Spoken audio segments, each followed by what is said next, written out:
महायुतीचा विजय म्हणजे ईव्हीएम घोटाळा. दिनकर पाटील. बॅलेट पेपरवर मतदान व्हावे यासाठी विरोधकांनी एकत्र यावे.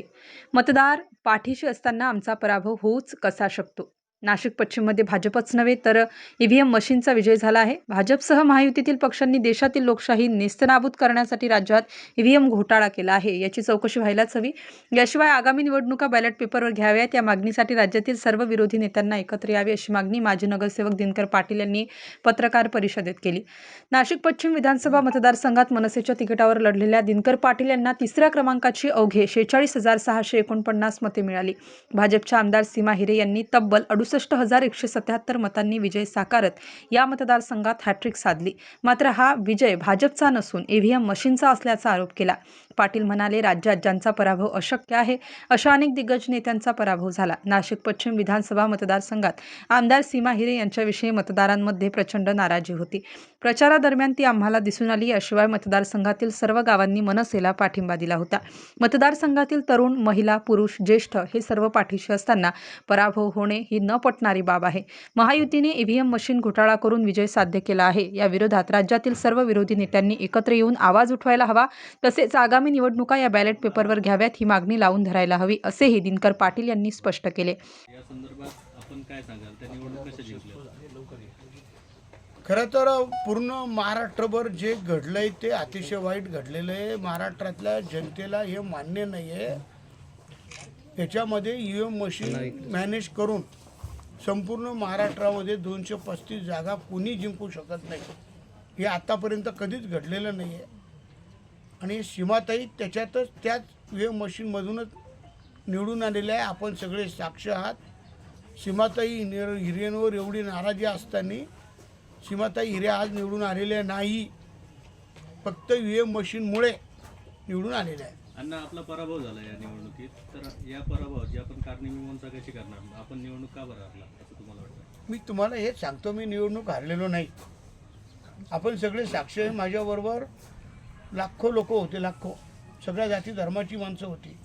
आणि सीमाताई कोणालाच नको होती. अजून दुसरा समोरचा उमेदवार होता, गुन्हेगार प्रवृत्तीचा होता, त्यामुळे लोकांना पर्याय होता. म्हणून मी निवडणूक हारलेलो नाही. महाराष्ट्रात महायुतीला ऐतिहासिक असं मॅन्डेट मिळालं, याविषयी आपलं मत काय?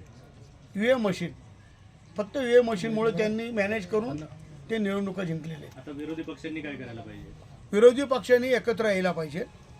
त्याच्यामध्ये राहुल गांधी असतील, शरद पवार असतील, उद्धवजी ठाकरे असतील, राज ठाकरे असतील, प्रकाशजी आंबेडकर असतील, बचूजी कडी असतील, राजू शेट्टी, संभाजीराजे, या सगळ्यांनी एकत्र येऊन जे बॅलेट पेपरवर यापुढचं निवडणूक झाली पाहिजे. आणि बॅलेट पेपरवरच आजच्या निवडणुका असत्या तर आजचं चित्र असं असेल. त्यांनी आता वेगवेगळ्या चुली न मांडता जनतेला न्याय देण्यासाठी एकत्र आलं पाहिजे. सत्तेसाठी नव्हे तर जनतेला न्याय देण्यासाठी. अन्यथा या देशामध्ये एकाधिकारशाही येईल, एकच पक्ष संपूर्ण देश चालवेल आणि जनतेला न्याय मिळणार नाही. आज जी परिस्थिती आहे, लाडकी बहीण जे म्हणतात, बटेंगे तो कटेंगे, असे अनेक मुद्दाम पुढे करून महागाई करतील. एक बहिणीला 1,500 देतील, महागाईमुळं वाढून जाईल. आजही किती महागाई आहे आणि जनतेमध्ये याची लूट होईल. समजा हे सगळे नेते एकत्र आले तर काय केलं पाहिजे? म्हणजे त्यांची रणनीती कशी असेल? त्यांनी एकत्र येऊन रस्त्यावर उतरलं पाहिजे. जनता एकत्र केली पाहिजे. ज्या पद्धतीनं अमेरिकेमध्ये हे ईव्हीएम मशीन त्यांनीच काढलं होतं आणि त्यांनी आता ते रद्द केलं आहे, अशाच पद्धतीने आपल्या भारतामध्ये रद्द केलं पाहिजे. ईव्हीएम मशीनवर मतदान घेणं आणि बॅलेट पेपरवर पहिल्यासारख्या निवडणुका झाल्या पाहिजे. अण्णा, तुम्ही ईव्हीएम मशीन संदर्भात बोलता, पण महायुतीच्या जागा जास्त येण्याचं कारण फक्त ईव्हीएमच आहे की आणखी काही? फक्त ईव्हीएम मशीन. स्थानिक स्वराज्य संस्थेत. हो. स्टार न्यूजसाठी सिद्धार्थ लोखंडे, नाशिक.